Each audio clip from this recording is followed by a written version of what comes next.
اعوذ باللہ من الشیطان الرجیم بسم اللہ الرحمن الرحیم ولو انہم آمنوا واتقوا لمثوبۃ من عند اللہ خیر لو کانوا یعلمون۔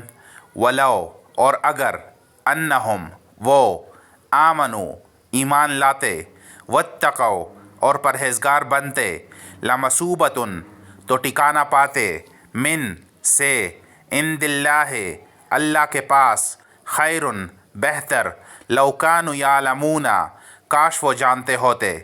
اور اگر وہ ایمان لاتے اور پرہیزگاری کرتے تو خدا کے ہاں سے بہت اچھا صلہ ملتا، ایک کاش وہ اس سے واقف ہوتے۔ سورۃ البقرہ آیت نمبر 104۔ بسم اللہ الرحمن الرحیم یا ایہا الذین آمنوا لا تقولوا رائنا وقولوا انظرنا واسمعوا وللکافرین عذاب علیم۔ یا ایہا الذین اے وہ لوگو جو، آمنوا ایمان لائے، لا تقولوا نہ کہو، رائنا رائنا، وقولوا اور کہو، انظرنا انظرنا، واسمعوا اور سنو، وللکافرین عذاب اور کافروں کے لیے عذاب، علیم دردناک۔ اے اہل ایمان، گفتگو کے وقت پیغمبر خدا سے رائنا نہ کہا کرو، انظرنا کہا کرو اور خوب سن رکھو، اور کافروں کے لیے دکھ دینے والا عذاب ہے۔ مسلمانوں کافروں کی صورت لباس اور زبان میں مشابہت سے بچو۔ اس آیت میں اللہ تعالیٰ اپنے مومن بندوں کو کافروں کی بول چال اور ان کے کاموں کی مشابہت سے روک رہا ہے۔ یہودی بعض الفاظ زبان دبا کر بولتے تھے اور مطلب برا لیتے تھے۔ جب انہیں یہ کہنا ہوتا کہ ہماری سنیے تو کہتے تھے رائنا، اور مراد اس سے رعونت اور سرکشی لیتے تھے، جیسے اور جگہ بیان ہے آیت من الذین ہادوا، یعنی یہودیوں میں ایسے لوگ بھی ہیں جو باتوں کو اصلیت سے ہٹا دیتے ہیں اور کہتے ہیں ہم سنتے ہیں لیکن مانتے نہیں، اپنی زبانوں کو موڑ توڑ کر اس دین میں تانا زنی کے لیے رائنا کہتے ہیں۔ اگر یہ کہتے کہ ہم نے سنا اور مانا، ہماری بات سنیے اور ہماری طرف توجہ کیجیے تو یہ ان کے لیے بہتر اور مناسب ہوتا، لیکن ان کے کفر کی وجہ سے اللہ نے انہیں اپنی رحمت سے دور پھینک دیا ہے۔ اس میں ایمان بہت ہی کم ہے۔ احادیث میں یہ بھی آیا ہے کہ جب یہ لوگ سلام کرتے ہیں تو السلام علیکم کہتے ہیں، اور سام کے معنی السلام علیکم کہتے ہیں، اور سام کے معنی موت کے ہیں، تو تم ان کے جواب میں وعلیکم کہا کرو، ہماری دعا ان کے حق میں قبول ہوگی اور ان کی بد دعا ہمارے حق میں مقبول نہیں ہوگی۔ الغرض قول و فعل میں ان سے مشابہت کرنا منع ہے۔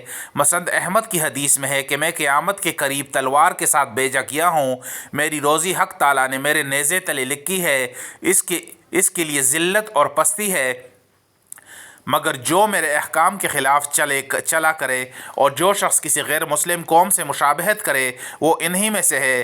ابو داؤد میں بھی یہ پچھلا حصہ مروی ہے۔ اس آیت اور حدیث سے ثابت ہوا کہ کفار کے اقوال و افعال، لباس، عید اور عبادت میں ان کی مشابہت کرنا جو ہمارے لیے مشروع اور مقرر نہیں، سخت منع ہے۔ ایسا کرنے والوں کو شریعت میں عذاب کی دھمکی، سخت ڈراوا اور حرمت کی اطلاع دی گئی ہے۔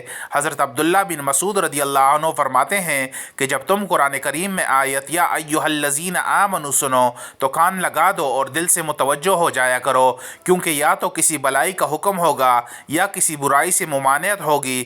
حضرت خیصلہ فرماتے ہیں تورات میں بنی اسرائیل کو خطاب کرتے ہوئے اللہ تعالیٰ نے یا ایہا المساکین فرمایا ہے، لیکن امت محمد صلی اللہ علیہ وآلہ وسلم کو آیت یا ایہا الذین آمنوا کے معزز خطاب سے یاد فرمایا ہے۔